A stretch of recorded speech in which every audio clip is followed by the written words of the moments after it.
Assalamu alaikum wa rahmatullah. Now, trust in politicians, East and West, is at an all-time low. The coronavirus pandemic didn't begin this suspicion. Rather, it no more than unearthed a deep-rooted feeling that governments are hiding something from us and not telling us the entire truth. In this era of social mistrust, a vacuum has opened up and has been filled with so-called social media experts that use and abuse statistics and present alternative facts to the public.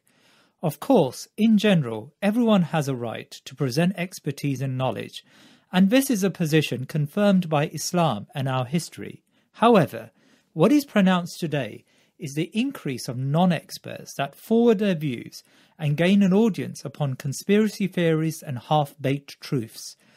Social media has allowed non-specialists to have a disproportionate voice forwarding conspiracy theories and unverified facts.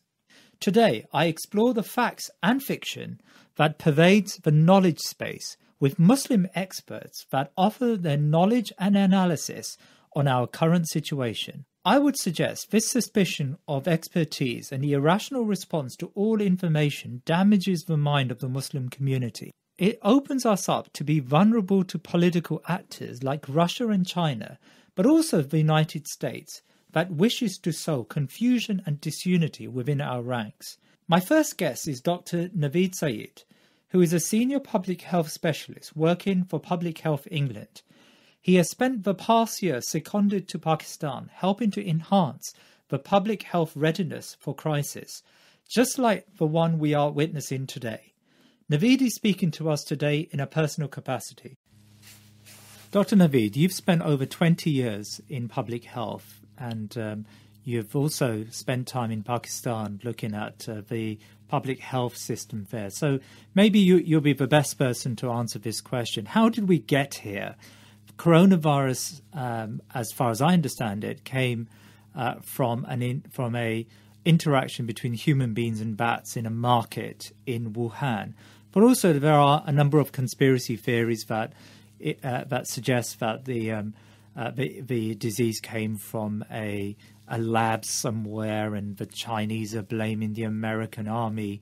So can you shed some light on the origins of this virus? Okay, firstly, we don't know for sure that it's from a bat in an animal market.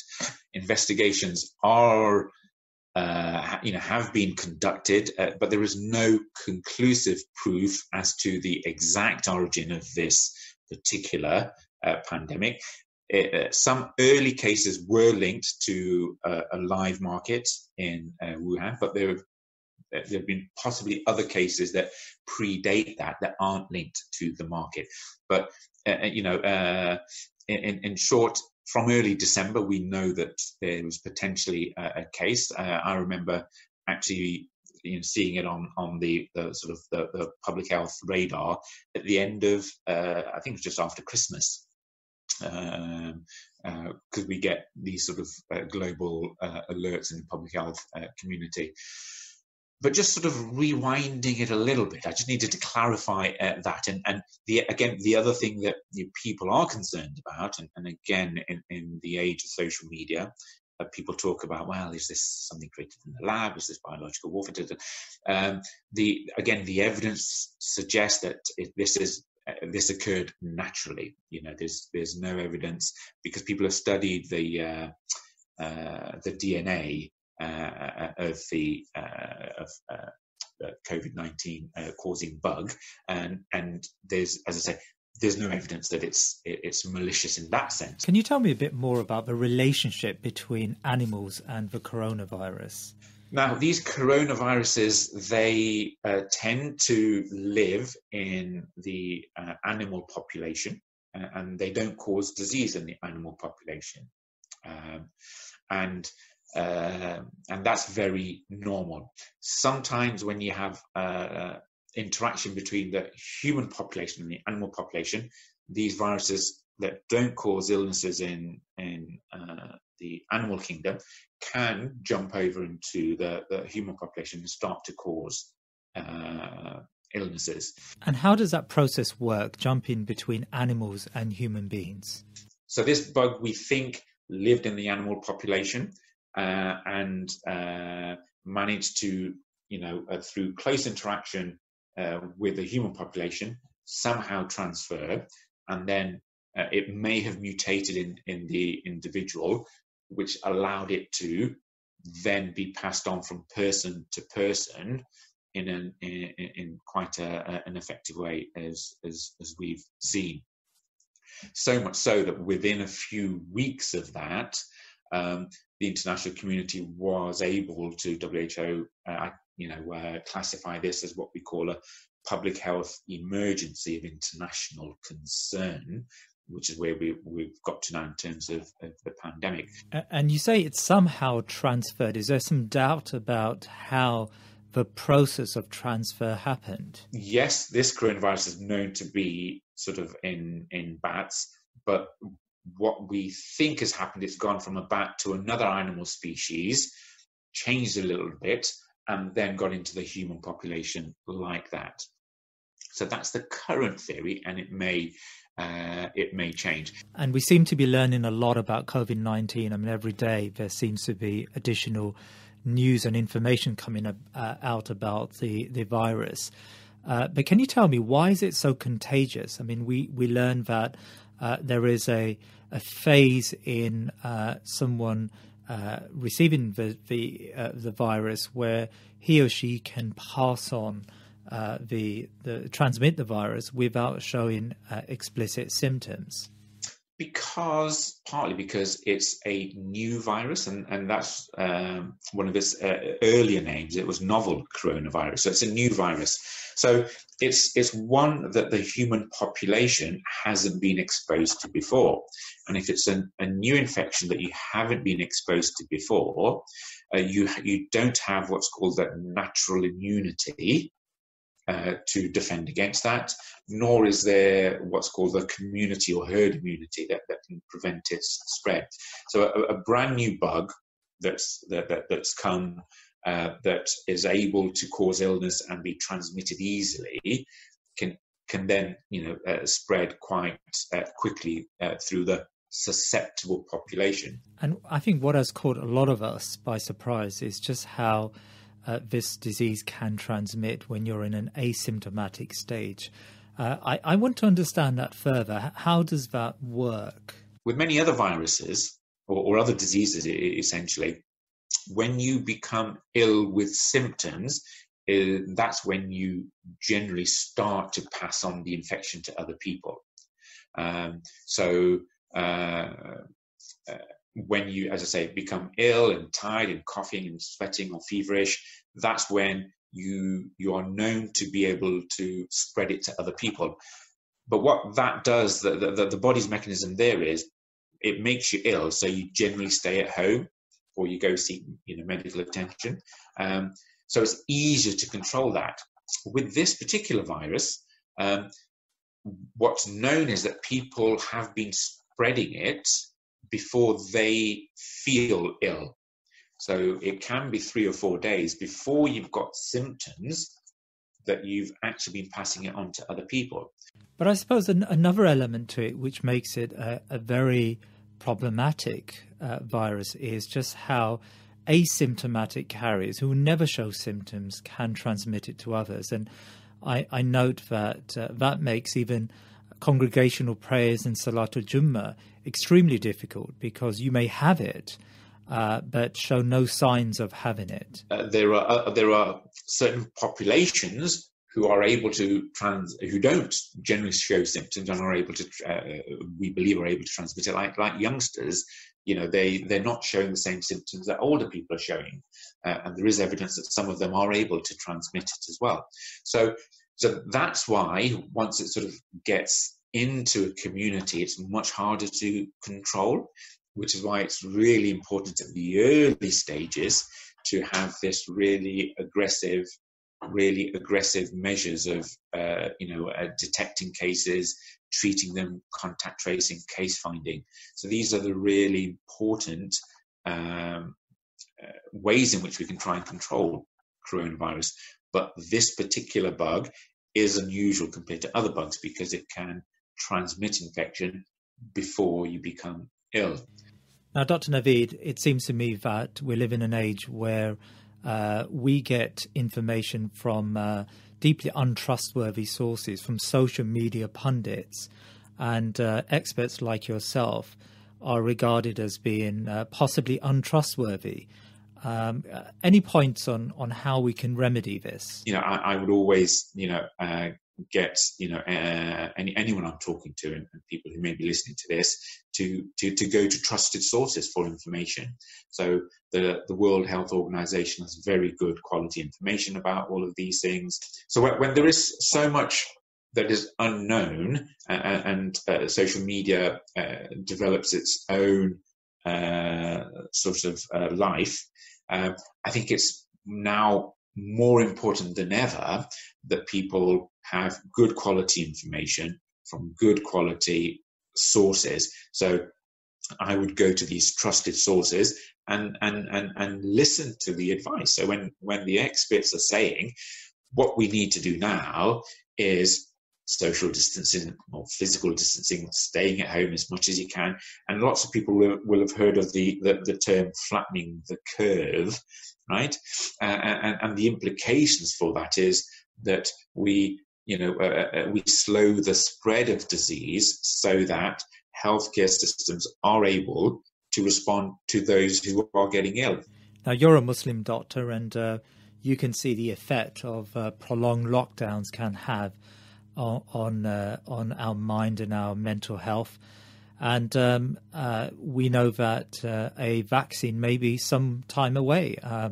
It seems that it could even be as late as 18 months before a vaccine is found to the coronavirus pandemic. And even after that, as people like you would probably say, there's no guarantee the virus would disappear from our lives. So how do we respond to this new reality we now live in?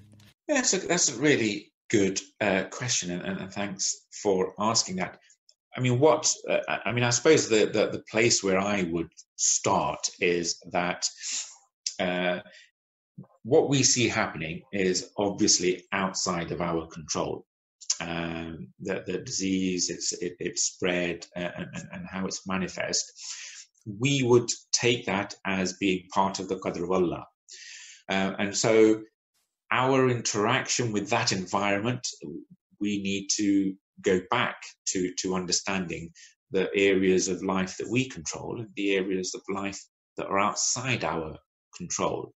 And because this is the qadr of Allah, we need to respond effectively. We need to sort of reevaluate our relationship with ourselves, our relationship with other people, and our relationship with Allah subhanahu wa ta'ala, because of the change in the environment. So all of these things, we need to look at the Quran and Sunnah. We need to speak to learned people to ask how best we can function in the new reality, because the new reality is the qadr of Allah.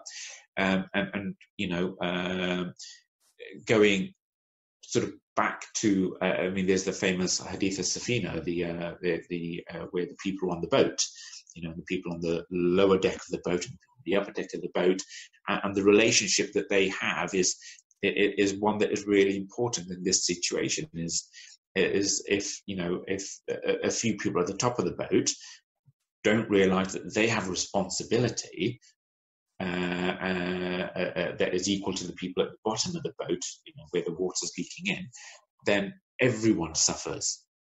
So it's really encapsulating that sort of the meaning of that. So that's a very positive way to look at our current predicament. I mean, how practically can we direct this positivity? Using what we have as an opportunity to reorientate, to recalibrate our relationships with ourselves, with each other, and with Allah subhanahu wa ta'ala.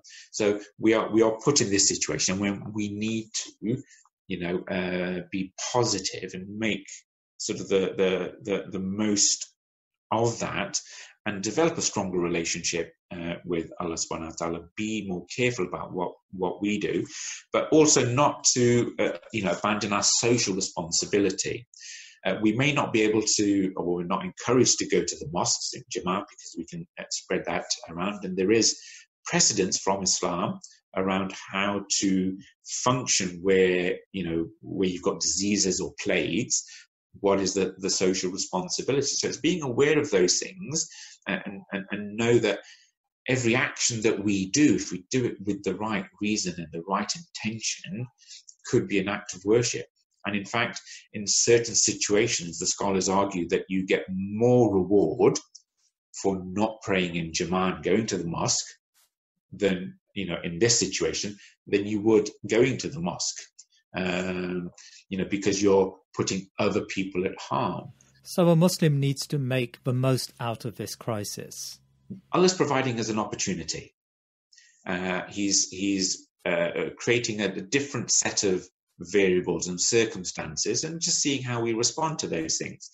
We face all walks of challenges, all manners of challenges, I should say, every day of our lives, and different challenges that Allah puts in our path that we can't predict. And we respond to those things differently based upon our values. So this is just a different set of challenges, a different environment that Allah is seeing how we respond to that.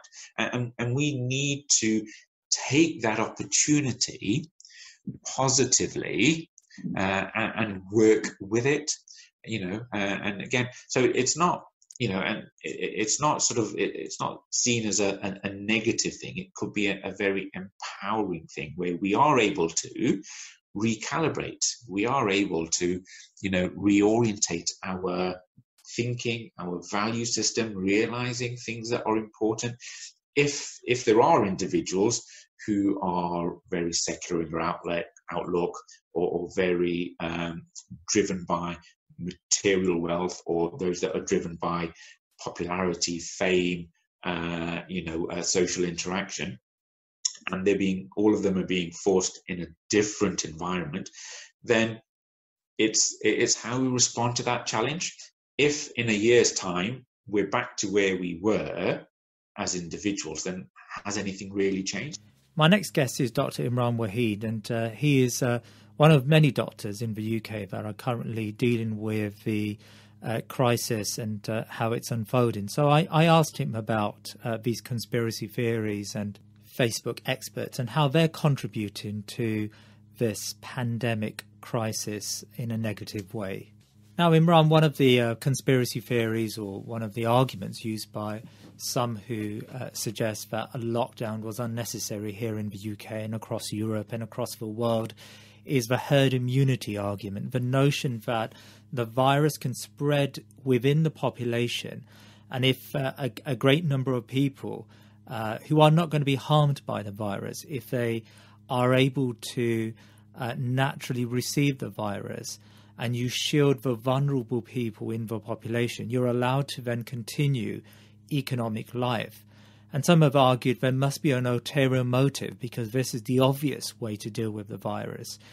Just allow it to spread across healthy people, like we allow the flu virus, and I'll talk about the flu a bit later on, but like we allow other forms of viruses.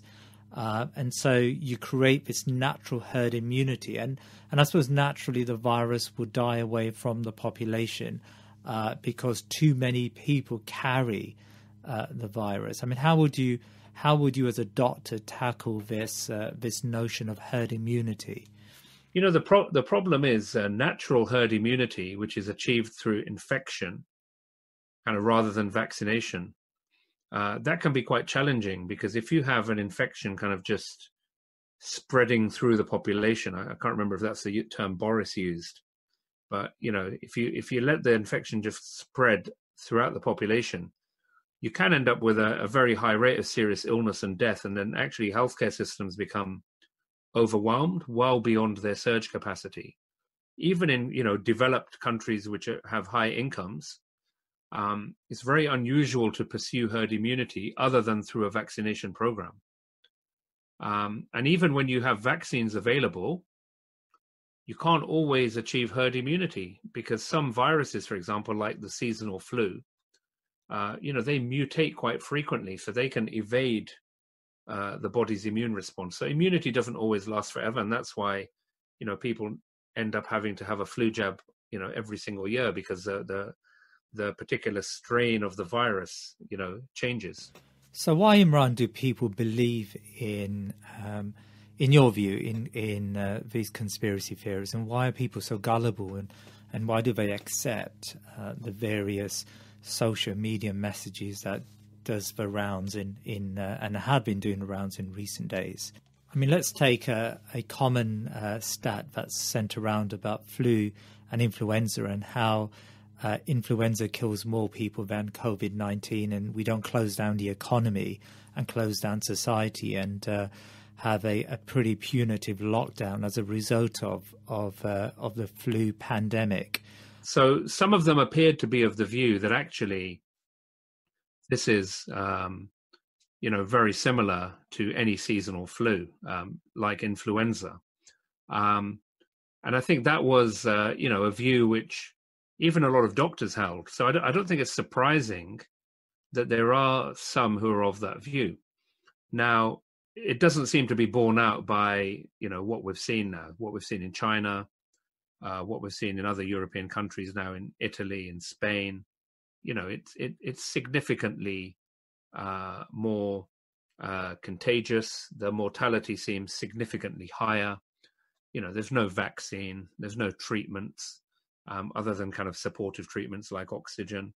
So we are dealing with something different. Now, I think there's two kind of sets of reasons why people talk about it in this way, to basically say, well, actually, it's let's put things in perspective. This is not really that much, So, for example, I saw, things going around about the number of, deaths from car accidents or, being struck by lightning, and, or the number of terminations of pregnancy, abortions, and then, the number of deaths from seasonal flu, and then the number of deaths from COVID-19. So there are some who are saying, well, look, actually, if you want to have a sense of perspective, this is not actually a great, big deal. Lots of people die. People die all the time. Now, those who make that argument, I don't think the statistics back up that argument. I think the science, suggests that actually most developed countries now have had to respond to that science and shut down their societies because this thing was spreading and killing a lot of people. And health services, even in the most developed health services in the world, for example, in the north of Italy, these have been very, very quickly overwhelmed. Let me check. So the flu has never overstretched the health service, say, in Italy? Not that I'm aware of. Okay, look, people will talk about Spanish flu and, Black Plague and things like that. Yeah, I mean, I'm not an expert on the, on the history of these outbreaks. But, modern health systems in wealthy nations, yes, there's an argument that, they have taken the brunt of austerity. And yes, there's an argument that, these healthcare systems, where they're publicly funded, they don't provide, an A-class service, for example. There is that criticism. But generally, they are not overwhelmed. They do have, great amount of pressure at certain times of year. So, usually we have the kind of flu season, the winter. That is, and that's a period of time when governments put in extra money. So, for example, in the NHS in the UK, you'll always hear talk of winter pressures money. So money which is coming in to deal with the pressures of winter, extra beds, trying to get people out quicker, extra staff so people get seen quicker and you don't have long queues in A&E. But, what we have seen actually, though, is having to build, hospitals. Okay, it's not a brand new hospital in terms of bricks and mortar, but having to repurpose the Excel Centre and turn it into a 4,000-bed hospital. And then do the same thing in many different cities, in Birmingham, in Belfast, in Harrogate, in Manchester, in Bristol, many, many places in Scotland. That tells you that actually this is on a different scale.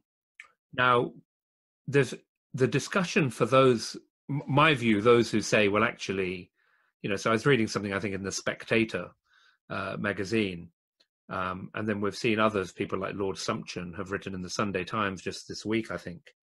And their motive really is to say, well, look, this is going to kill people, and lots of people die, and lots of different things kill people, and we need to be careful that the cure is not, i.e. the lockdown, is not worse than the disease.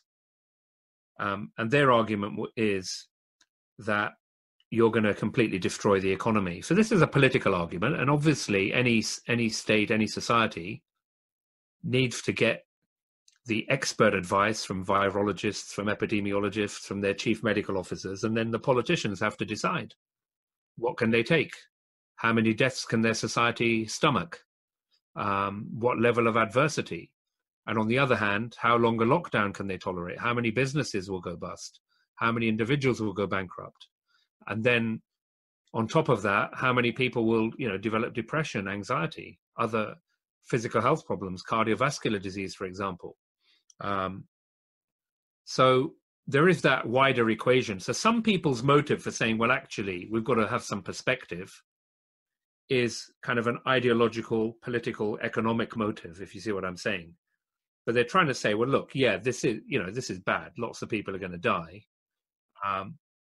But why ruin our economy? Because in the long run, a lot of these people are going to, so these guys will say a lot of these people are going to die anyway. They're old or they're vulnerable. But even then, we see that this is actually affecting people who are healthy and well.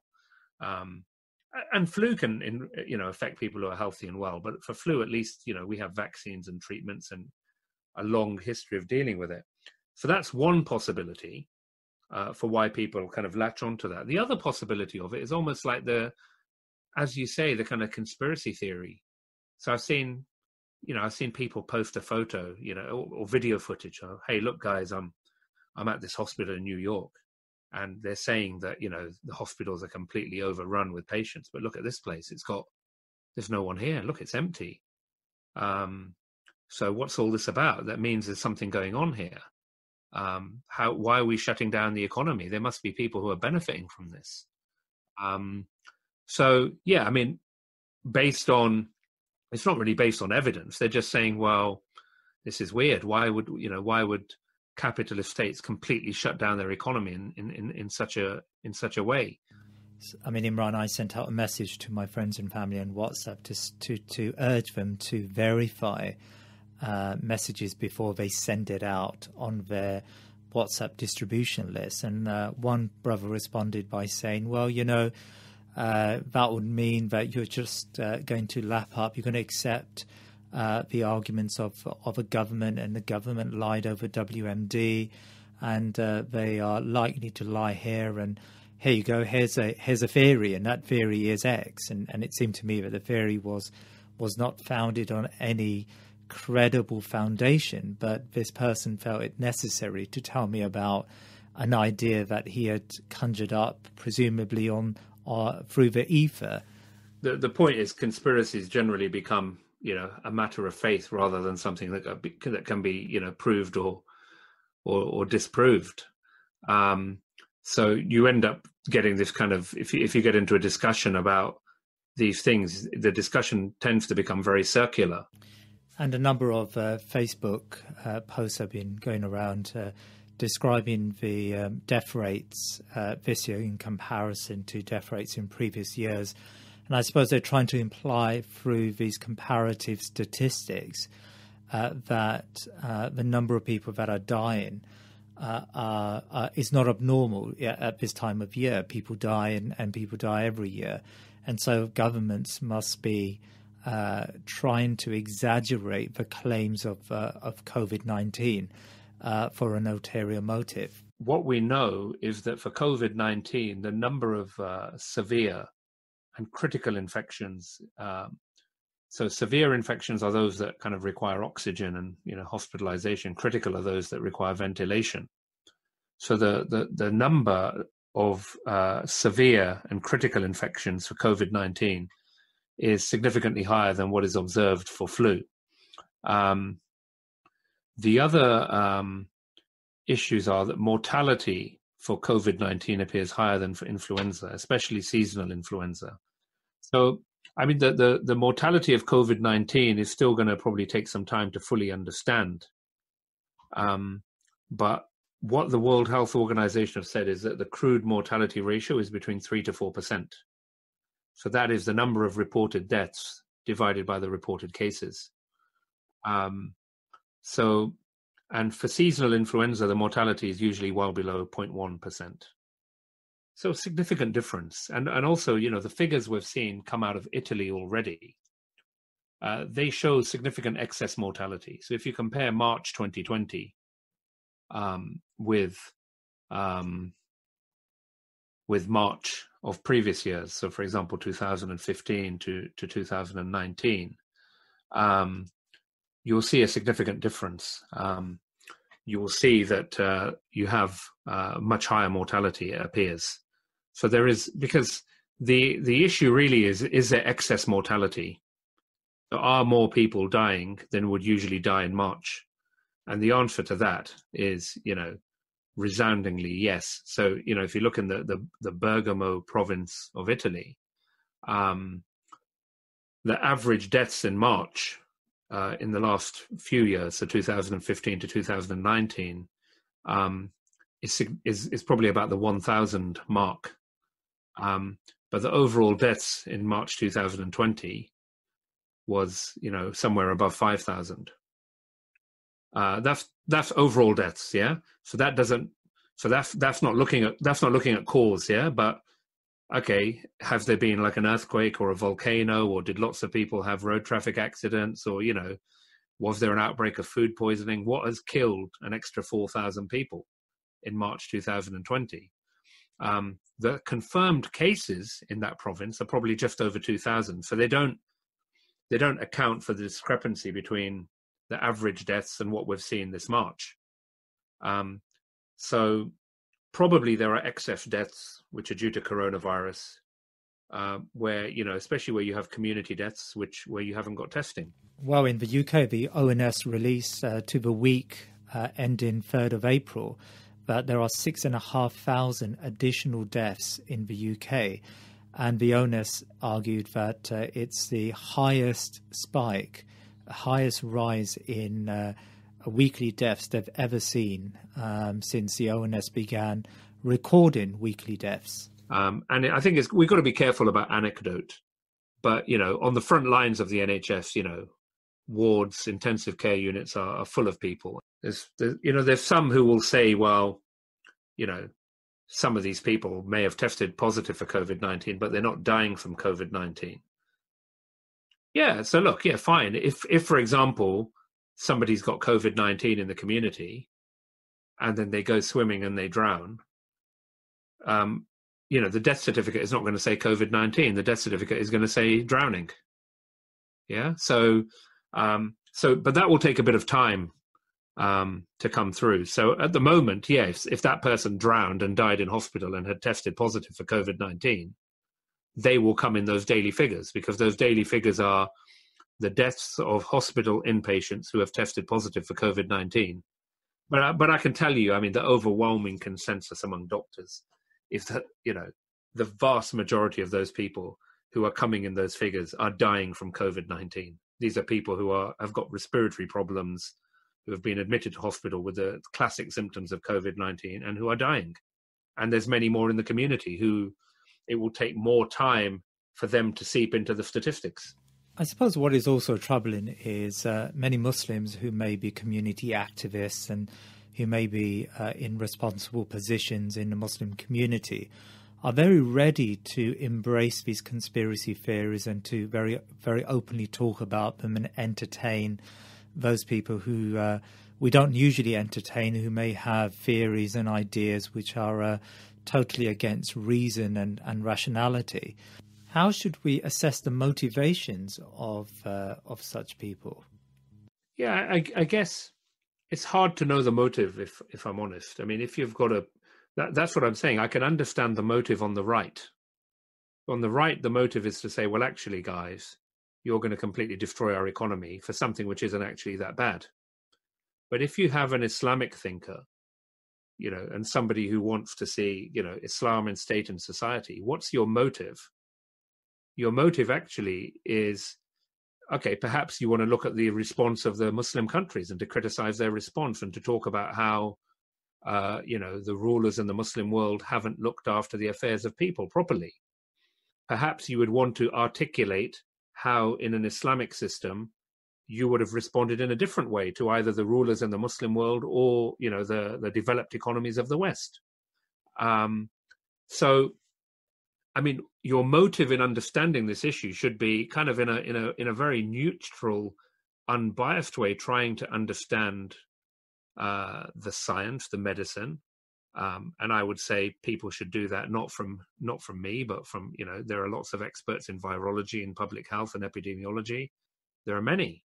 And, I have yet to come across experts in those fields saying that this is not a significant threat to all societies, developed and, developing.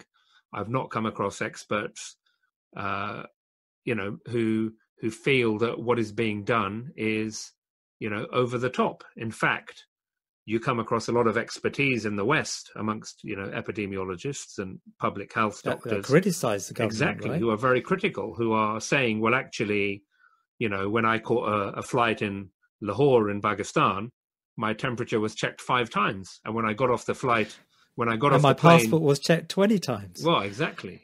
Yeah. And when I got off the plane at Toronto, there was nobody to be seen. Nobody came and asked, or, when I went to, a particular country. So I saw this British guy on the BBC. He came back from Sri Lanka. And he was saying how many times he was checked, how many forms he had to fill in about his symptoms, about his medical history, his travel history. And then he gets to the UK and nothing happens. So there are people who have been very, very critical of the response and are actually of the view that, this is an absolutely major threat. So I don't know what their motive is, but, the motive of a Muslim, somebody who aspires to look after the affairs of his ummah and also to, bring the mercy of Islam to mankind, should be to have a really sincere discussion about, look, this is actually a major problem for humanity. What is it that can be done? How is it that you can harness the resources, for example, of a state? How is it that you can influence the behavior of the people? And people are thinking about this at a much higher level, unfortunately, than some of the Muslims. So they are thinking about human behavior, for example, the nudge theory and things like that, and behavioral science. They're thinking, and those things are not unimportant, because if you're going to have a public health response, you need to kind of have an understanding of how are your people going to cope with whatever you ask of them, and how are you going to carry your people with you, and what will be the collateral damage down the line, maybe years down the line, of, telling people that they can't go out, telling people that, they can't go to the gym. Because already, I mean, as a psychiatrist, I'm already starting to see, even in these early days, the kind of knock-on effects of what the government has done. And obviously that's a political decision, isn't it? The government have to, in any state, has to weigh up. You're going to take certain steps which are going to, avoid harm, but they may also cause harm. And I don't think there's any country which has a strategy which can somehow avoid the consequences of the virus, protect the economy, and avoid the long-term consequences. I think that's impossible. Right. Yeah. I mean, I wanted to ask you about that, and maybe it's probably better to invite you back and you can talk about the mental health consequences of the virus. And I mean, just the very fact that many people are now in their homes for very long periods. In fact, sometimes permanently for a number of weeks. They're just that's obviously going to have an impact, right? The lack of social contact, the isolation, especially for old people who may not be that happy to use technology or can't use the technology. That indeed is going to have an impact on their mental health. Yeah, I think we need to think carefully about this. This is a disease which has killed many people, and it will kill many people. And dealing with death and bereavement is a risk to one's mental health if one doesn't have the appropriate tools to do so, and that is going to be an issue for both Muslims and others. That will be a massive issue. We see people now, who have become, have spent a life of depression because they struggled to deal with a loss many, many years ago.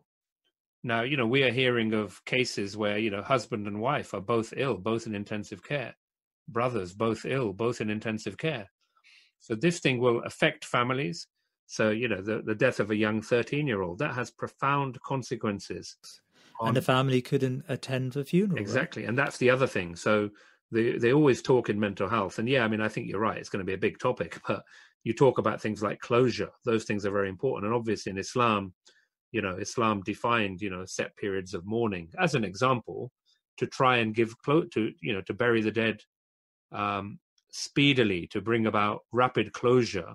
Not obviously, that one has completely overcome the trauma, but these things are quite important. And those things are problematic at the moment. Even the usual rituals of people amongst Muslims and non-Muslims when people die, impossible to observe them. A lot of people already I'm seeing have lost jobs, have lost their income.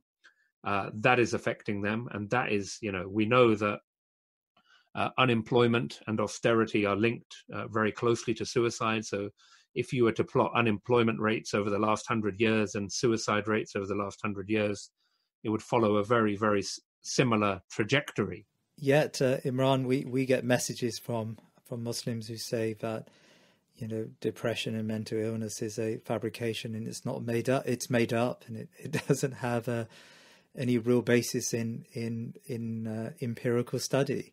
I think, the issue here is that anybody who wants to bring forward, I have patients, for example. I have people in the local community in which I work. They will give you holy water from some, mountain in Kashmir, and tell you that will cure you of all your ailments. And will, there are people who post notes, through doors saying, I am Sheikh Abu Bakr from Nigeria, and I will bring back your love who you lost, whatever. So, anybody who wants to say something needs to, bring evidence, isn't it? Because anecdote, all these kind of witch doctors in our community, for example, they will show you an anecdote of, somebody who, was unable to walk, and, they suddenly saw them and were able to walk. But, these people are not on kind of Google reviews or TripAdvisor. So, you're not going to get those 100 people who, actually paid the money and didn't get any results. So I think there is something important here about the scientific process. Yeah, look, there are major issues with, the role of the pharmaceutical industry. There are all sorts of perverse incentives in some parts of medicine. And, we need to be thinking in order to understand these things. But, at a simple level, mental illness is something which exists, which, many, while you say that, many other brothers get in touch with me, asking me on a daily basis for help, for advice. And I think expertise is something important, especially these days. I was sitting and discussing earlier with my team about a patient, and they said, well, the patient said they're not going to take the dose you said. They've checked on Google, and they're not happy.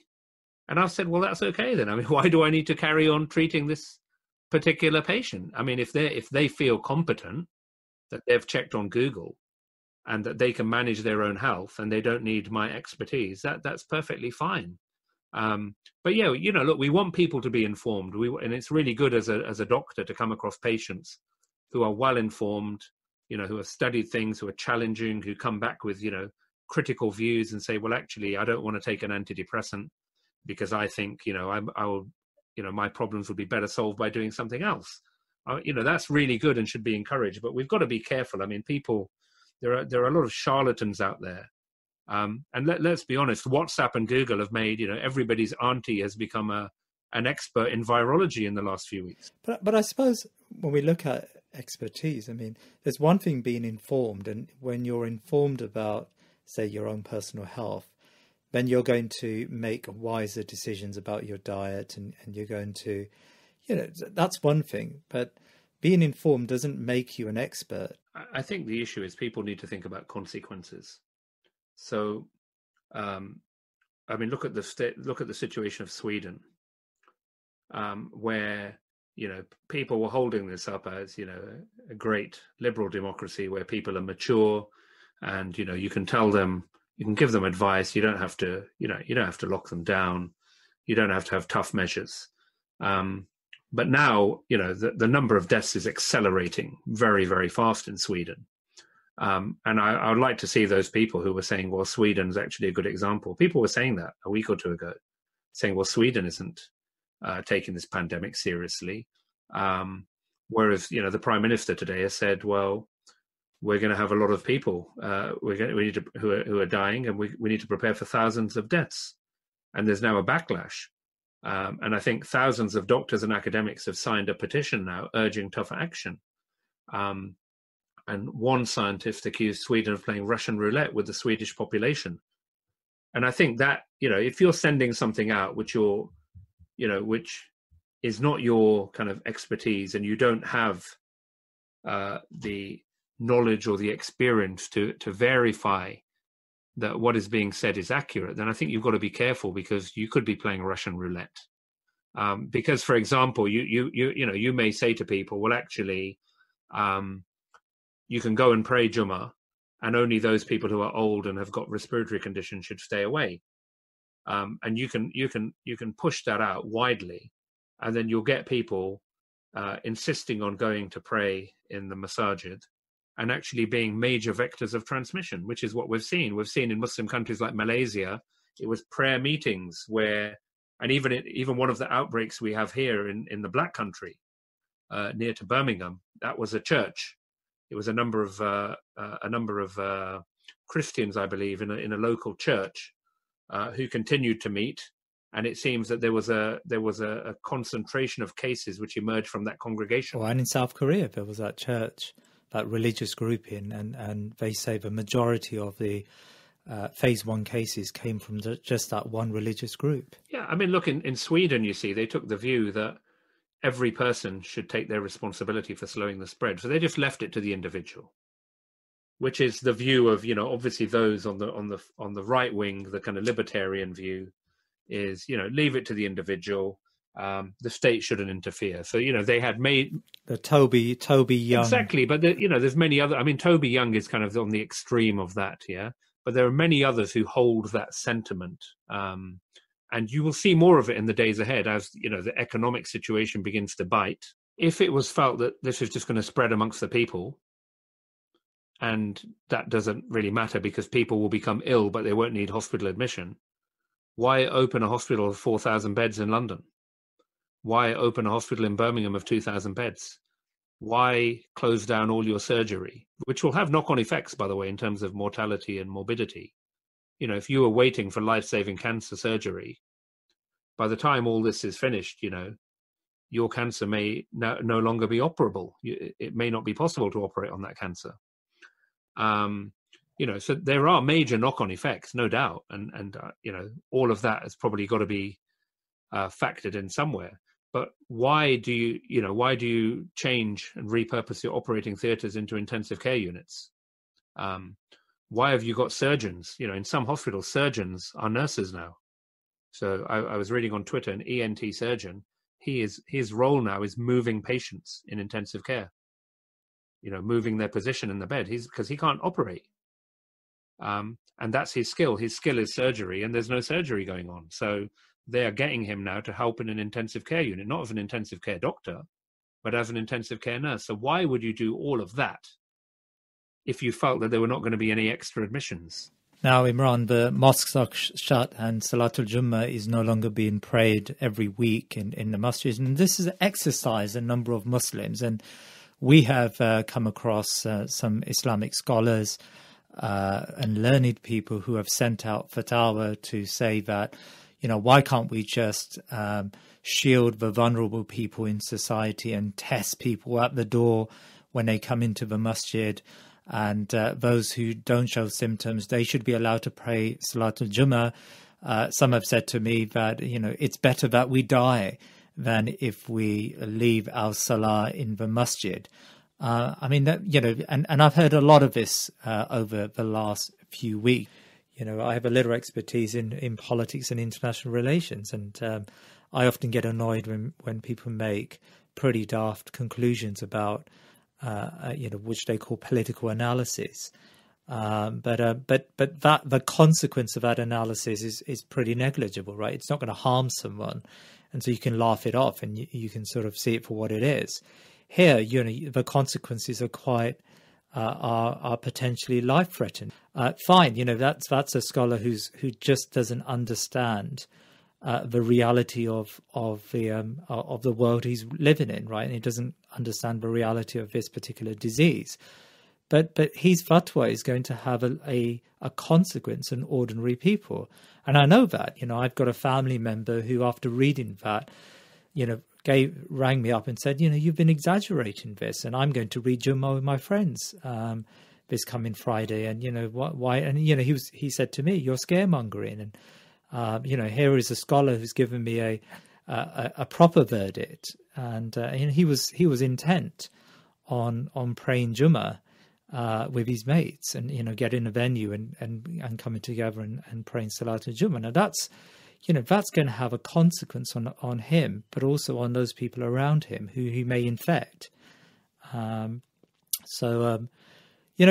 think people just need to stay in their lane, and they need to rely on expertise. And if they don't trust non-Muslim expertise, and if they think, that somehow they're lying to them, then there are plenty of Muslims who have expertise in this area, who they can ask and who can give them a clear scientific verdict on just how COVID-19 works and how it can be spread even by those who don't show any symptoms. And I would like you to talk about that. I mean, how can it be?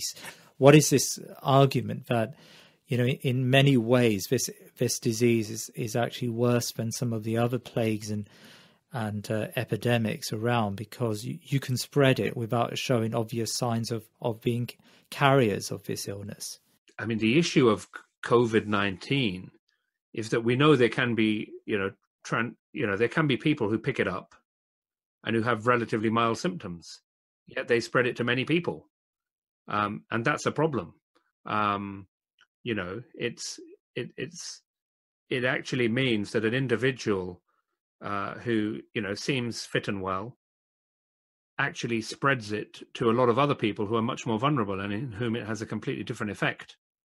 We also know that there are people who can be asymptomatic because there's an incubation period, and the median incubation period, and that's incubation period is the time from being infected with the virus to exhibiting symptoms, is about 5 days. There's a range, but the median is about 5 days. So in that period of time, you could easily infect others because you don't even know that you have symptoms. You get people. I mean, look, it's well known amongst doctors and nurses before COVID-19, at least. Lots of times you will work with symptoms. You'll go to work even though you've got symptoms. You might have a little cough. You might have a bit of a fever. But, the culture is you carry on working until you're really, really ill. And lots of people do that. So we know that from human experience, there are people with symptoms who will continue mixing with others, and that's fine if you haven't got a disease which is very contagious or deadly.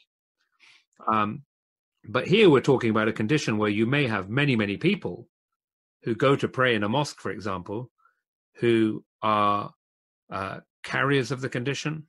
They are transmitting the condition. They don't have any symptoms, and they transmit the infection to others. You may get people who have it and have mild symptoms who transmit it to others. I mean, the whole notion of a pandemic is essentially an epidemic of a disease, the rapid spread of a disease across a large region. So this is not about the Diamond Princess or whatever it was called, that cruise ship, and you've got an organism or a virus which is there on that cruise ship, which you can keep that cruise ship in the sea until it's overcome.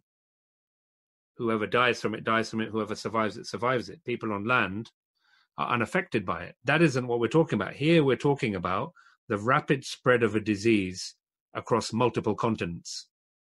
What are you going to cut off? Because it's spreading. There's community transmission rapidly throughout multiple continents. How are you going? The only way that you can, these viruses, they need to spread from person to person to person. So the way you cut it off, and the way you, as they call it, flatten the curve, is reducing that spread. Like today, for example, historically, I would have gone and had meetings all day with nursing staff, with medical staff, discussing all of my patients. And we'd all be sitting in the same room, and we'd sit round, and, we may have tea and coffee together and lunch together. And all of that in this current situation is a means of transmitting the virus between ourselves.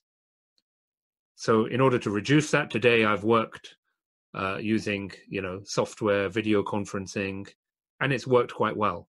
And I haven't left my office at home in order to do that. And that reduces the risk. Because I could have picked it up. I could have this condition. I could be asymptomatic. And yes, once you're more sophisticated, I agree. If you can, in a sophisticated way, work out who has had the condition, who hasn't had the condition, who's got immunity to the condition, and all of those kind of things, then yes, you can be a bit more intelligent in releasing the lockdown. Yes, you may be able to, allow people to start once again having public gatherings, but you need to have tools to do that. And can I ask you about 5G networks? I mean, we hear a lot about how this is not a viral infection, but actually it's a consequence of the rollout of 5G networks. And I know a number of conspiracy theories have been going around, and I've received a few on social media. I mean, I hate to ask it, but what's really your perspective in case some of our listeners believe in this argument? I mean, I don't think there's any credible evidence. That's the point. To me, it just sounds like nonsense. The one suggestion is that 5G somehow suppresses the immune system. And the other claim, I think one of the other theories is the virus is somehow using the 5G network's radio waves to communicate and pick victims and accelerate its spread. But I mean, the whole issue is that, people talk about radiation. And this is where it's just simply to do with, I think, basic education. I mean, the radiation and the radio frequencies which are used in mobile phone networks, including 5G, it's not ionizing radiation. It's non-ionizing radiation, meaning it doesn't have enough energy to break apart the chemical bonds in the DNA in our cells in order to cause damage. So ionizing radiation, what we're seeing at Hiroshima, Nagasaki, the aftermath of Chernobyl, the nuclear disaster in Japan. Fukushima. All of those, yeah, exactly. There, you have radiation, which, we know can cause radiation sickness, can damage cells. We know that radiation can kill cells. But that's got to be ionizing radiation. It's not the kind of radio frequencies we're talking about here. So there's no evidence. That just doesn't stack up, I'm afraid, that the possibility of causing that kind of damage. And then the other theory is some suggestion that bacteria could generate radio waves. And that's a very controversial idea with very little evidence.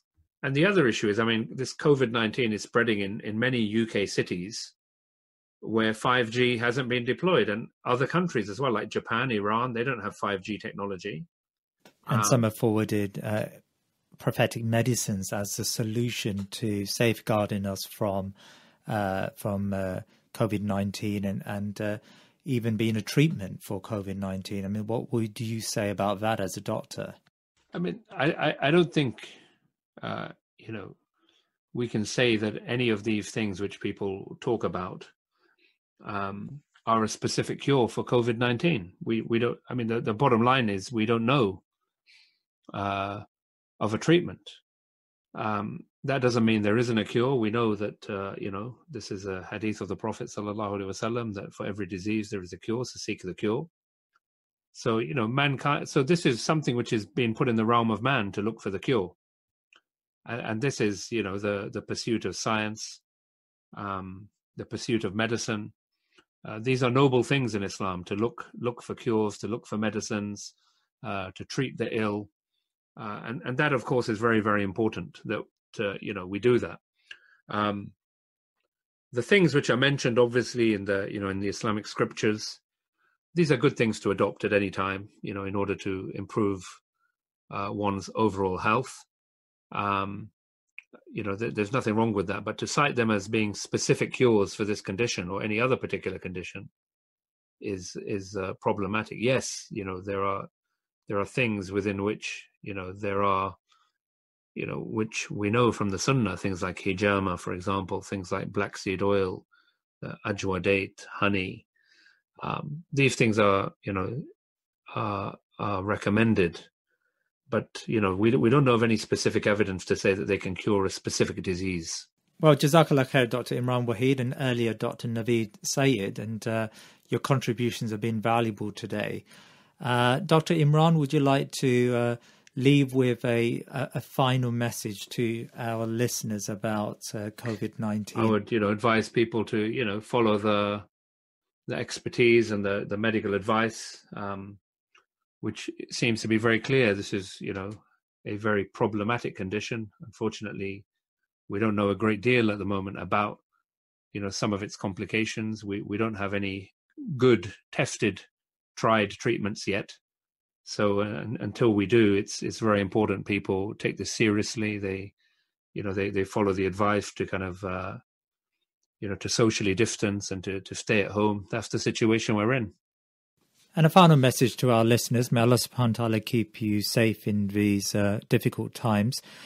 Please do send us your comments. You can log on to our website, www.thinkingmuslim.com. That's thinkingmuslim.com. And you'll be able to fill in a form and give your comments, as well as propose any future guests and topics that you may have that we can cover. But we value your feedback, and we really would wish you to get in touch with us. And please do look out for my course, which I'm going to hold. It's an online course on comparative theories, looking at liberalism, socialism, and Islam. And again, you can find out more information about that on thinkingmuslim.com. But until next week, wassalamu alaikum wa rahmatullahi wa barakatuh.